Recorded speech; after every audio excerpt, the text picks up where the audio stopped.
Why is change so elusive in relationships? There's a question that haunts countless couples, whispered in moments of quiet despair and rising frustration. Why can't they change? This question is not born of impatience or anger, but from deep-seated pain and confusion. We ask, because so much is on the line: our hearts, our shared history, the dreams woven between us. Because we have poured ourselves into this connection, believing that the other person is capable of hearing us, of growing with us. Look at them.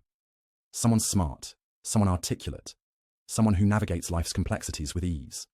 They understand arguments, recall facts, communicate with nuance. Perhaps they graduated from a respected school, achieved success in their career. Surely, we think, they can comprehend what we need. We aren't asking for an impossible transformation. No, the request seems simple and basic. Call when you say you will. Hold my hand in passing. Look at me when I speak. Ask about my day with genuine interest. Initiate intimacy occasionally. Be tender. Be present. These are not grand demands. They're the quiet signals of connection, the foundation stones for trust and love. Yet, time and again, these gestures remain missing or scarce. This absence is a silent scream within us. We wonder, are we too much? Are our needs unreasonable? They do not say no. They swear love. They nod. They listen. Sometimes even apologize. But the change never quite arrives. It's bewildering.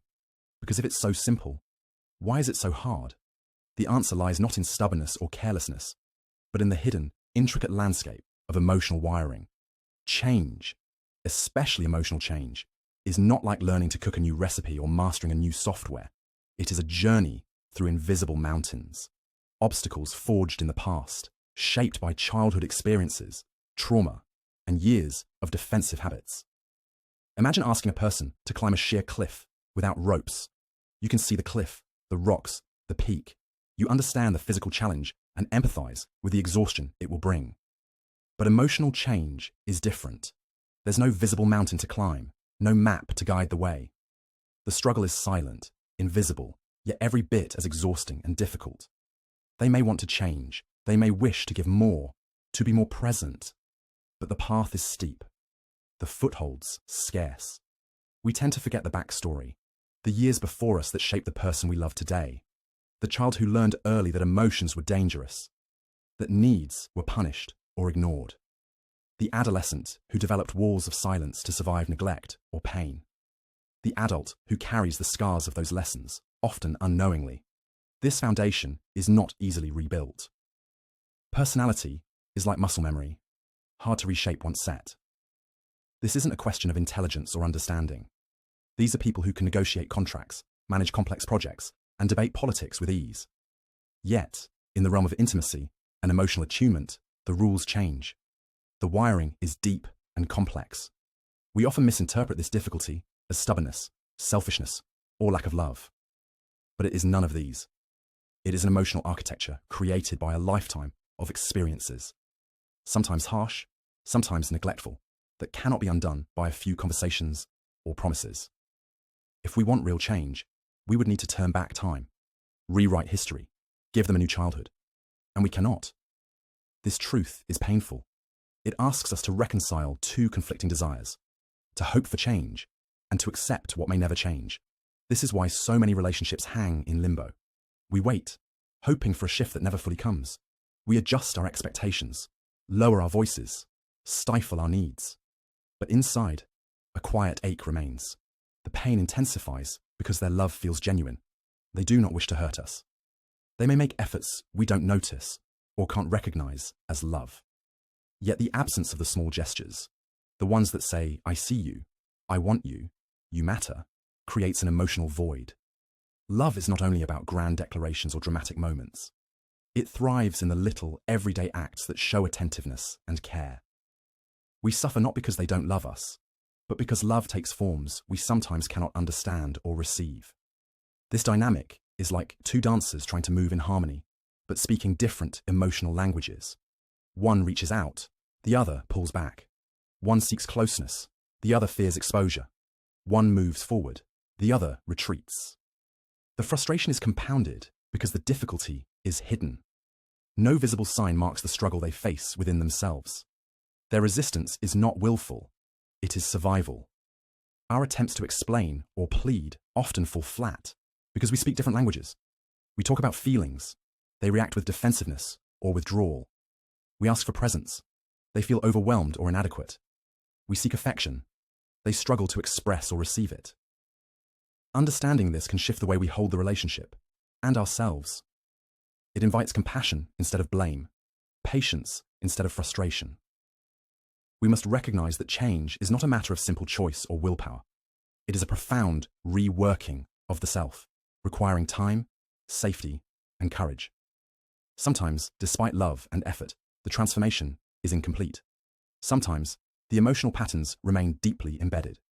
This reality is not a failure, but a condition of being human. We must learn to live with paradox. The person we love is both deeply familiar and unknowably complex. They can be present and absent, loving and distant, strong and fragile. To love someone in this fullness is a challenge. It asks us to hold hope and sorrow side by side. If separation becomes necessary, it should be carried with dignity, not blame. Leaving does not mean failure. It can mean honoring limits that no love alone can overcome. In the end, the question, why can't they change, leads us to a deeper understanding. Love is not about fixing another person, but about accepting their truth, imperfect, unfinished, and we often underestimate the complexity of emotional change because we can't see its inner battles. Unlike physical wounds, emotional scars are hidden beneath layers of defense, silent to the untrained eye. They live in the nervous system's deep wiring, in subconscious habits, forged by years of survival strategies. Imagine growing up in a house where love was conditional, given only when you were good enough, where affection was a rare reward, not a daily nutrient, where expressing needs invited rejection or punishment. The child learns quickly. To survive, you must be self-sufficient, quiet, and guarded. That child grows into an adult who can excel in many areas of life, work, social situations, even parenting. They can be competent, articulate, and responsible. But when it comes to emotional vulnerability, they freeze. Their body reacts as if danger is near. The instinct to protect outweighs the desire to connect. This internal conflict is invisible yet powerful. It shapes their ability to respond to intimacy, to gestures of love and need. They may want to be different, but the old survival wiring pulls them back. We, on the other hand, often take for granted that emotional availability is natural and easy.